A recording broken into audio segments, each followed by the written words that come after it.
بسم اللہ الرحمن الرحیم نحمدہ ونسلم علی رسولہ الکریم اما بعد۔ سیرت النبی صلی اللہ علیہ وسلم کا 45واں سبق آپ سن چکے ہیں۔ 46ویں سبق میں اسی سبق کا تسلسل ہے کہ 13ویں سال موسم حج میں بمطابق جون 622 نبی علیہ الصلاۃ والسلام کے جو سفیر مدینہ منورہ گئے تھے حضرت مصعب بن عمیر رضی اللہ تعالیٰ عنہ، اور وہاں کے ان کے دوست اسعد بن زرارہ رضی اللہ تعالیٰ عنہ، انہوں نے اتنی زبردست محنت کی کہ وہاں مدینے کی گلی گلی میں اسلام پھیل گیا اور اوس اور خزرج کے اکثریت مسلمان ہو گئے۔ اور پھر یہ لوگ اگلے سال 13ویں سال یعنی موسم حج میں مکۃ المکرمہ مشرکین کے جمع غفیر کے ساتھ یہ آئے، یعنی جو لوگ اپنے جاہلیت کے طریقے پر حج ادا کرتے تھے وہ لوگ حج کے لیے آئے، اور مسلمان بھی بیچ میں شریک تھے، لیکن ان کا اسلام اس طرح انہوں نے خفیہ رکھا تھا کہ ان کو پتہ بھی نہیں تھا کہ ہمارے ساتھ یہ جو جانے والے ہیں ان کے آگے ارادے کیا ہیں۔ لہٰذا اپنے اس بات کو راز میں رکھا، اور جب یہ حج کے میدان میں پہنچے تو 12 ذی الحج کو مینا میں جمرہ اولا یعنی جمرہ عقبہ کے پاس اسی گھاٹی میں یہ جمع ہوئے، اور رات کی تاریکی میں اجتماع ہوا، اور اجتماع میں یہ طے ہوا کہ جناب رسول اللہ صلی اللہ علیہ وسلم سے ملاقات کی جائے اور اس ملاقات کو خفیہ رکھا جائے۔ لہٰذا اسی ترتیب کے مطابق رسول اللہ صلی اللہ علیہ وسلم رات کے پچھلے حصے میں تشریف لائے، اور مسلمانوں کے ساتھ ایک آدمی جو کہ مسلمان نہیں تھا اور عبداللہ بن حرام ان کا نام تھا، وہ بھی تشریف لائے تھے، باقی کوئی اور آدمی نہیں تھا، اور ان کو بھی دعوت اور ترغیب دے کر لائے تھے کہ آپ ہمارے ساتھ جائیے، کیونکہ آپ ہمارے سردار ہیں، اور آپ اگر ہماری بات سنیں گے تو ممکن ہے کہ ہماری جو دعوت ہے وہ آپ کو قبول ہو جائے اور آپ بھی ہمارے ساتھی بن جائیں، آپ کو اللہ نے بڑی عزت سے نوازا ہے قوم میں۔ تو یہ بھی ان کے ساتھ اس بیت میں شریک ہوئے، اور جو ہی رسول اللہ صلی اللہ علیہ وسلم کے آنے کی اطلاع ان کو ملی تو پھر یہ مسلمان ہو گئے۔ اور بعد میں جب رسول اللہ صلی اللہ علیہ وسلم نقیب مقرر کر رہے تھے، مختلف جماعتوں پر ایک ایک سردار بنا رہے تھے، تو ان میں سے آپ کو بھی نقیب مقرر کیا۔ یہ کل تعداد جو آئی تھی آپ پچھلے سبق میں سن چکے ہیں کہ 75 تعداد تھی، جس میں سے 73 مرد تھے اور 2 عورتیں تھیں۔ عورتوں میں ایک ام عمارہ نصیبیہ بنت کعب تھی، اور دوسری ام منیع اسماء بنت عمر تھی، اور یہ گھاٹی میں انتظار کر رہے تھے کہ اتنے میں رسول اللہ صلی اللہ علیہ وسلم جلوہ گر ہوئے، اور آپ صلی اللہ علیہ وسلم کے ساتھ آپ کے چچا حضرت عباس بھی تھے۔ اگرچہ حضرت عباس اس وقت تو مسلمان نہیں تھے، بعد میں انہوں نے اسلام قبول کیا ہے، لیکن چونکہ یہ اپنے بھتیجے کے ہر معاملے میں ساتھ رہتے تھے، اور کفار کی طرف سے جو ڈال کا کام ابو طالب کرتے تھے ان میں یہ بھی شامل تھے کہ پھر رسول اللہ صلی اللہ علیہ وسلم کی حفاظت یہ کرتے تھے، اسی لیے یہ یہاں بھی ساتھ تھے۔ اور جب گفتگو کا آغاز ہوا چاہتا تھا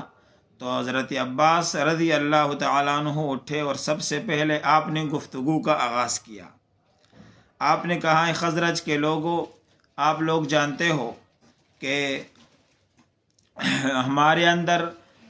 اس بندے کی جو حیثیت ہے، یعنی حضرت محمد صلی اللہ علیہ وسلم کی طرف اشارہ کیا کہ ان کی جو حیثیت ہے وہ آپ سب کو معلوم ہے، اور ہماری قوم جو کہ آپ لوگ جانتے ہیں کہ وہ دینی نقطۂ نگاہ کیا رکھتے ہیں، اس کے باوجود ان کی ہر مصیبت اور ہر اذیت سے ان کو ہم نے محفوظ رکھا، اور ہم نے ان کو اپنے شہر میں عزت اور قوت کے ساتھ رکھا، جیسے کیسے بھی حالات رہے لیکن ان کو ہم نے حفاظت میں رکھا۔ اب اگر تم لوگ یہ ارادہ رکھتے ہو کہ یہ تمہارے ساتھ چلا جائے، یثرب چلا جائے، تو پھر سب سے پہلے تو اس بات کی آپ ضمانت دو گے کہ آخر تک ان کا ساتھ دو گے اور مخالفین سے ان کو بچاؤ گے۔ ایسا نہیں ہو سکتا کہ یہاں سے تم لے جاؤ اور پھر وہاں کنارہ کش ہو جاؤ۔ اگر ایسا ہی کرنا ہے تو ابھی یہاں چھوڑ دو اور ہم اپنے شہر میں ان کو عزت اور حفاظت سے رکھیں گے۔ حضرت کعب رضی اللہ تعالیٰ عنہ یہ گفتگو سن رہے تھے، جو ان لوگوں میں شامل تھے جو مدینہ منورہ سے آئے تھے۔ آپ کھڑے ہوئے اور آپ نے کہا آپ کی بات ہم نے سن لی ہے، اب رسول اللہ صلی اللہ علیہ وسلم کو بات کرنے کا موقع دیا جائے۔ یعنی اس سے اندازہ لگایا جا سکتا ہے کہ یہ جو لوگ حضرت کعب رضی اللہ تعالیٰ عنہ کے ساتھ تھے اور مصعب بن عمیر کی دعوت پر مسلمان ہوئے تھے، ان سب نے آنے سے پہلے کتنا پختہ عزم کر لیا تھا کہ ہر حالت میں ہم رسول اللہ صلی اللہ علیہ وسلم کی حفاظت فرمائیں گے اور ہر صورت میں ہم ان کا ساتھ دیں گے۔ اس لیے گفتگو کے لیے فوراً رسول اللہ صلی اللہ علیہ وسلم کو جو ہے نا وہ بلایا گیا۔ رسول اللہ صلی اللہ علیہ وسلم نے سب سے پہلے قرآن کی تلاوت کی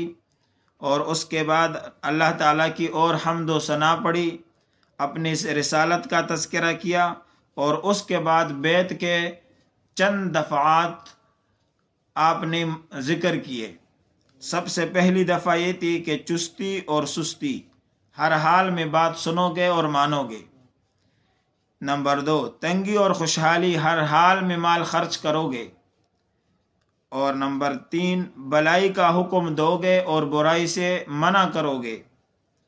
اور نمبر 4، اللہ کی راہ میں اٹھ کھڑے رہو گے اور اللہ کے معاملے میں کسی ملامت کرنے والے کی ملامت کی پرواہ نہیں کرو گے۔ اور نمبر 5 یہ کہ جب میں تمہارے پاس آ جاؤں گا تو میری مدد کرو گے، اور جس چیز سے اپنے جان کی حفاظت کرتے ہو اسی چیز سے میری بھی حفاظت کرو گے، اور میری حفاظت میں بھی اتنی ہی قربانی دو گے جتنی قربانی اپنی حفاظت میں دیتے ہو۔ کعب رضی اللہ تعالیٰ عنہ رسول اللہ صلی اللہ علیہ وسلم کے یہ تقریر سننے کے بعد صحابہ کی طرف دیکھا، صحابہ نے ایک دوسرے کی طرف دیکھا، اور ان میں سے حضرت برہ رضی اللہ تعالیٰ عنہ، برہ بن معرور نے اٹھ کھڑے ہو کر آپ صلی اللہ علیہ وسلم کا ہاتھ پکڑا اور کہا، اس ذات کی قسم جس نے آپ کو نبی برحق بنا کر بھیجا ہے، ہم یقیناً اس چیز سے آپ صلی اللہ علیہ وسلم کی حفاظت کریں گے جس سے اپنے بال بچوں کی حفاظت کرتے ہیں۔ لہٰذا اے اللہ کے رسول صلی اللہ علیہ وسلم، آپ ہم سے بیعت لیجئے، ہم خدا کی قسم جنگ کے بیٹھے ہیں اور ہتھیار ہمارا کھلونا ہے، ہماری یہی روایت باپ دادا سے چلی آ رہی ہے۔ اس گفتگو کے ساتھ ساتھ رسول اللہ صلی اللہ علیہ وسلم جب گفتگو کرنے کے لیے دوبارہ گویا ہوئے تو ایک اور صاحب کھڑے ہوئے، ابو الحیثم بن تیہان رضی اللہ تعالی عنہ۔ آپ نے رسول اللہ صلی اللہ علیہ وسلم کی بات کے درمیان میں کہا، اے اللہ کے رسول، ہمارے اور کچھ لوگ یعنی یہود کے درمیان چپقلشیں چلتی رہتی ہیں، اور کچھ عہد و پیمان اور کچھ معاہدے بھی ہوتے رہتے ہیں، اور اب آپ پر ایمان لانے کے بعد ہم ان سارے معاہدوں کو ختم کرنے والے ہیں۔ ایسا تو نہیں ہوگا کہ پھر آپ ہمیں چھوڑ دیں اور آپ واپس اپنے مکہ مکرمہ واپس چلے جائیں؟ ہم تو ہر حال میں آپ کا ساتھ دیں گے۔ آپ اپنا بتائیں کہ اگر اللہ تعالیٰ نے آپ کو غلبہ اور ظہور دے دیا تو آپ ہمیں چھوڑ کر اپنے قوم کی طرف نہیں جائیں گے؟ رسول اللہ صلی اللہ علیہ وسلم نے ان صحابی کے اس خطاب پر شاندار جواب دیا، اور جواب دینے سے پہلے آپ صلی اللہ علیہ وسلم مسکرائے تو آپ نے تبسم فرمایا اور پھر فرمایا نہیں، بلکہ آپ لوگوں کا خون میرا خون ہے